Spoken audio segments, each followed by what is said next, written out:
And here's the code that we use to do that.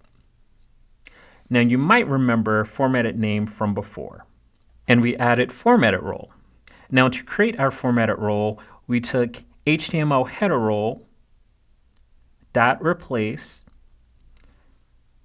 and we replaced the data placeholder with the role that we created up here. So this next bit of code is a little bit tricky. So over here, we have our header div. We can see that header already has an unordered list inside of it. So if we pin the data, it would actually put the data right here. We want it to show at the beginning of our header tag.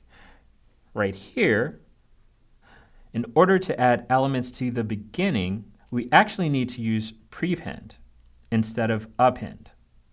So we want our name to appear first and our role to appear second. So running through this code, when we append our formatted role, it'll show up at the top here. And then when we prepend our name, instead of showing it at the end as append would, it will insert it in the beginning.